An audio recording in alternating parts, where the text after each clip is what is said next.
नमस्कार, मैं हूं अनूप शर्मा। ब्रज ई अखबार पर मैं आपको लगातार दिखा रहा हूं मतदान के बाद का सूरत हाल। आज मेरे साथ जो व्यक्ति मौजूद हैं उनका छाता विधानसभा क्षेत्र की राजनीति में बहुत अहम स्थान है। आप देख सकते हैं कि हमारे साथ मौजूद है भारतीय जनता पार्टी के वरिष्ठ पदाधिकारी और कैबिनेट मंत्री चौधरी लक्ष्मी नारायण के भतीजे नरदेव चौधरी। आपका बहुत बहुत स्वागत है हमसे बातचीत के लिए। सबसे पहले तो बताइए कि क्या संभावनाएं, क्या आपको अनुमान है, क्या आकलन आप लोग अपने लोगों के संग बैठ के कर पा रहे हैं 10 मार्च का इंतजार करने के बीच में? देखिए, छाता विधानसभा का जो चुनाव हुआ वो दलों के साथ साथ पूरी तरह से उत्तर प्रदेश में एक अलग अध्याय का होता है। इसलिए मैं आपसे कह रहा हूँ प्रदेश के बारे में, चौधरी लक्ष्मी नारायण केवल भारतीय जनता पार्टी के प्रत्याशी होने के साथ साथ एक राजनीतिक नाम ही नहीं है। छाता विधानसभा की जनता के लिए चौधरी लक्ष्मी नारायण एक भावना है। वो ऐसी भावना है जिसमें पूरी विधानसभा की आत्माएं बसती हैं। नौजवान से लेके बुजुर्ग तक, महिलाओं से लेके हमारी बहनों तक, चाहे किसी भी तबके का वोटर रहा हो, चाहे किसी भी तरह की हमारी चुनौतियां रही हों विधानसभा में, मंत्री जी ने अपना पूरा जीवन छाता विधानसभा क्षेत्र के लोगों के लिए इस तरह 40 साल से जीने का काम किया है। प्रत्येक सुख में, प्रत्येक दुख में, प्रत्येक चुनौती में, जब भी जैसा कोई मौका विधानसभा की सेवा का मंत्री जी के सामने आया, उन्होंने सर्वोपरि सर्वप्रथम विधानसभा की जनता को रखा।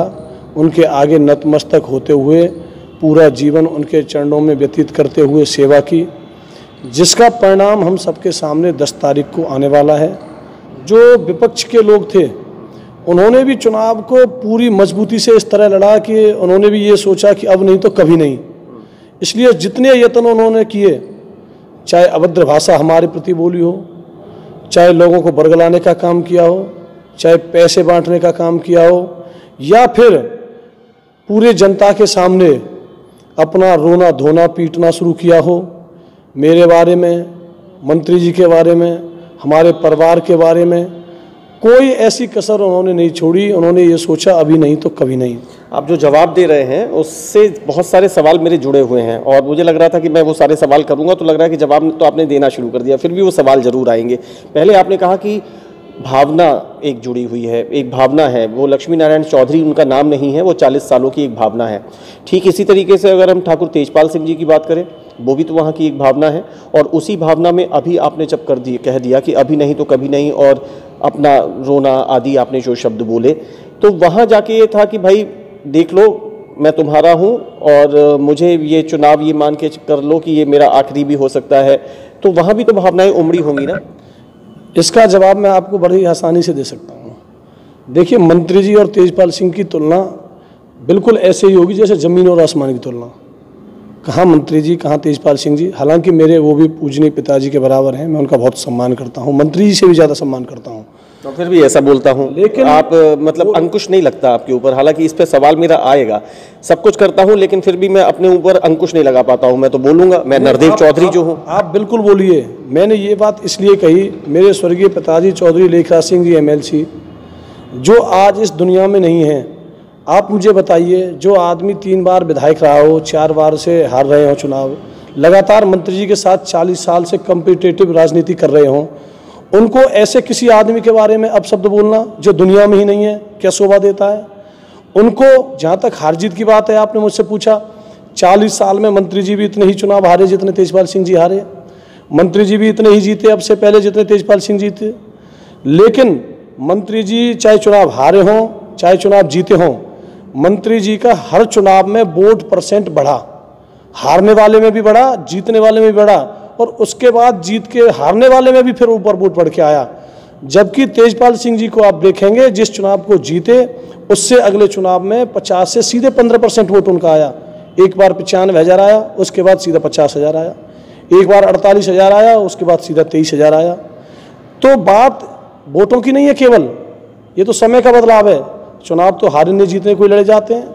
अटल बिहारी चुनाव हार सकते हैं, इंदिरा गांधी चुनाव हार सकती हैं, तो चुनाव कौन नहीं हार सकता, कौन नहीं जीत सकता।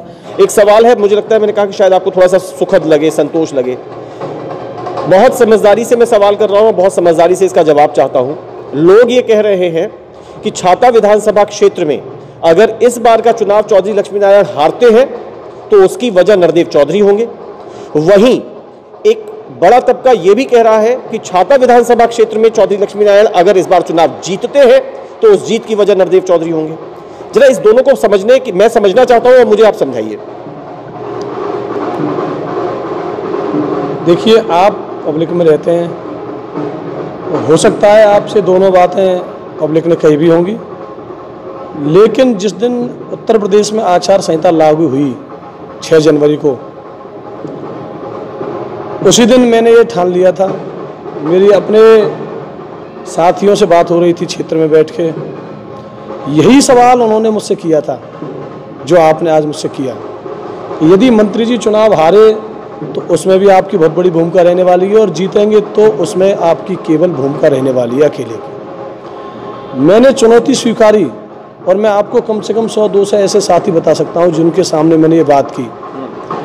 मैं कह रहा हूं, निश्चित रूप से कोई भविष्य का वक्ता तो मैं हूं नहीं, लेकिन मुझे अपने पूरे 5 साल के किए हुए पे इतना भरोसा है कि यदि मैंने गुंडागिर्दी की होगी, यदि मैंने वहाँ लूट की होगी, यदि मैंने वहाँ लोगों को लड़ाया होगा, थाने तहसील की राजनीति की होगी, तो निसंदेह मैं कहता हूँ कि मंत्री जी चुनाव हारेंगे, बहुत अच्छे मार्जिन से हारेंगे। आप कहते हैं, ये मानते हैं? मैं कहता हूँ। और ये बड़ी बात है, याद रखिए। यहाँ पर सीधे तौर पर आप अपने आप को अग्निकुंड के सामने खड़ा कर रहे हैं, ये अपनी खुद की अग्नि परीक्षा आप लागू कर रहे हैं, और अगर ये ऐलान आपने किया है तो अपने आप को वजह आप बाद में मानेंगे। हम लोग फिर मैं ये कह रहा हूं, मैंने जितने भी अभी तक इंटरव्यूज किए हैं तो हमने सभी को तटस्थ होकर के अपनी शुभकामनाएं दी हैं, और अभी इस समय मैं आपके साथ बैठ करके भी आपको शुभकामनाएं दे रहा हूं। लेकिन 10 मार्च के इंतजार के बीच, तब जबकि आपने ये विषय छेड़ दिया है, तो यदि आप परिणाम आप लोगों के अपेक्षा अनुसार नहीं हुआ तो क्या खुद पे आप जिम्मेदारी लेंगे? देखिए, त्रेता में सीता मैया की भी अग्नि परीक्षा हुई थी, तो मैं भगवान तो हूं नहीं, लेकिन मैं आपसे फिर कह रहा हूं कि पूरे उत्तर प्रदेश में इतनी छोटी उम्र में कोई नेता ये गारंटी नहीं ले सकता, लेकिन मैं जनता के विश्वास पे ये बात आपसे कह रहा हूं कि यदि नरदेव चौधरी ने सच्चे दिल से जनता की सेवा की होगी, पूरे राजनीतिक जीवन में 40 साल में मंत्री जी 5 बार कैबिनेट के मंत्री बने, लोकसभा के चुनाव भी लड़े, विधानसभा के भी लड़ाए, ब्लॉक प्रमुख से लेकर जिला पंचायत अध्यक्ष तक बनाए, लेकिन ये कहते हुए मुझे बड़ा अफसोस होता था सुनते हुए भी कि मंत्री जी कभी रिपीट नहीं कर पाते थे। और जिस दिन मंत्री जी ने 2017 में भाजपा सरकार में मंत्रालय की शपथ ली, उसी दिन मैंने ये ठान लिया था कि मुझे इस तरह जनता की सेवा करनी है कि जो 40 साल का मंत्री जी का ये चला आ रहा है मिथक, उसे केवल नरदेव चौधरी ही तोड़ सकता है। और उसी को पूरे 5 साल मैंने लगन से, मेहनत से उसी मिथक को दिमाग में रखते हुए पूरे 5 साल छाता विधानसभा की जनता की सेवा इस तरह की कि मैंने ना दिन देखा ना रात देखी, आरोप लगते रहे, सबको झेलता रहा। भगवान शिव ने तो एक बार विष पिया, मैं जनता की सेवा के लिए बार बार विष पीता रहा विरोधियों के मुंह से, मैं बार बार जूते खाता रहा, लेकिन जनता की सेवा से पीछे नहीं हटा। और मैं आपसे फिर ये ठोक के कहता हूँ, टंके की चोट पे कहता हूँ कि यदि मंत्री जी हारेंगे तो मेरी वजह से, लेकिन मंत्री जी जीतेंगे तो ये आपको जनता जनार्दन इसका जवाब दे देगी कि मंत्री जी चुनाव जीत रहे हैं तो किसकी वजह से जीत रहे हैं। मैं कहता हूँ कि ये नरदेव की सेवा का फल है, जो 40 साल के राजनीतिक जीवन में माननीय मंत्री जी को मेरा जो सपना था लगातार दोबारा विधानसभा में देखने का, आज यदि वो साकार होता है तो मेरे जीवन का सबसे बड़ा सपना वो होगा। और इससे बड़ी जीवन की मेरी दूसरी खुशी नहीं हो सकती जब मैं मंत्री जी को अपने कर्मों से, अपनी सेवा से विधानसभा में दोबारा पहुंचा दूंगा। चलिए, पहले कहा था हमने सबको तटस्थ शुभकामनाएं दी हैं, तो आपको भी फिर से बहुत सारी शुभकामनाएं। मैंने कहा कि अग्नि परीक्षा के लिए आपने अपने आप को तैयार कर लिया है, तो 10 मार्च को मंडी समिति में जहां पर मतगणना स्थल होगा वहां आपसे भेंट भी होगी। यदि परिणाम के अनुसार आपसे फिर से बातचीत होगी। एक आखिरी सवाल का जवाब दे दीजिए, क्या लगता है आपको, जिस तरह से इस समय सारी चीज़ों को आप देख रहे हैं, राजनीति को बहुत नज़दीक से देख रहे हैं। आने वाले समय में नरदेव चौधरी किस प्रकार के राजनीतिक भूमिका में नजर आएंगे? कैसा होगा राजनीतिक भविष्य या आने वाला कल नरदेव चौधरी का? देखिए, मेरा जो जहाँ तक मेरे राजनीतिक भविष्य का सवाल है, ये बातें मुझसे चुनाव से पूर्व बहुत साथियों ने पूछी, लेकिन जिस घर में बुजुर्ग बैठे हों, आज माननीय मंत्री जी मेरे पिताजी के रूप में मौजूद हैं, और जहाँ तक मैं मानता हूँ, और सिर्फ मुझे किसी से कोई लेना नहीं देना नहीं, मेरे लिए चाहे राजनीतिक गुरु आप कह लें, चाहे कोई पार्टी कह लें या कोई व्यक्ति कह लें, मेरे लिए जो भी राजनीति में है वो केवल एक ही नाम है, चौधरी लक्ष्मी नारायण। और मेरे राजनीतिक भविष्य का फैसला करने वाला भी यदि कोई आदमी दुनिया में है तो वो केवल और केवल चौधरी लक्ष्मी नारायण जी हैं। यदि चौधरी लक्ष्मी नारायण जी कहेंगे कि बेटा राजनीति को छोड़ के कुआं में गिर जा, तो कुआं में गिर जाऊंगा। यदि वो कहेंगे कि बेटा चल तुझे चुनाव लड़ाता हूं, तो चुनाव भी लड़ूंगा। और यदि वो ये कहेंगे कि बेटा जनता की ऐसे ही सेवा करता रहे, तो जनता की सेवा करता रहूँगा। आपको क्या लगता है कि ये चौधरी लक्ष्मी नारायण जी का ये आखिरी चुनाव हो सकता है, उनकी उम्र अवस्था को देखते हुए, उनके स्वास्थ्य को देखते हुए और सारे हालात को देखते हुए? देखिए, एक बेटा कभी अपने पिता के लिए ऐसी बातें सोच सकता है? वो मेरे पिताजी हैं। मैं भगवान से प्रार्थना करता हूँ कि मेरी भी उम्र उन्हें लग जाए, हम सब भाइयों की लग जाए, बहनों की लग जाए, और एक नहीं वो और चुनाव लड़ें और मंत्री बनते रहें, और भगवान उन्हें ऐसे ही तरक्की देता रहे, और उनका अनुभव और उनका आशीर्वाद इसी तरह इस पूरे छाता क्षेत्र प्रदेश की जनता पे भी बना रहे, इसी तरह विकास में चार चांद लगाते रहें। मेरी भगवान से, बिहारी जी से प्रार्थना है कि मंत्री जी को दीर्घायु दें, और एक नहीं 2 चुनाव वो लड़ाएं और दोबारा मंत्री बनाएं, जिससे हमें और अनुभव मिलेगा। ये निश्चित है कि देखिए, प्रत्येक व्यक्ति ये सोचता है कि राजनीति जब करता है तो एक ना एक दिन उसका सपना होता है।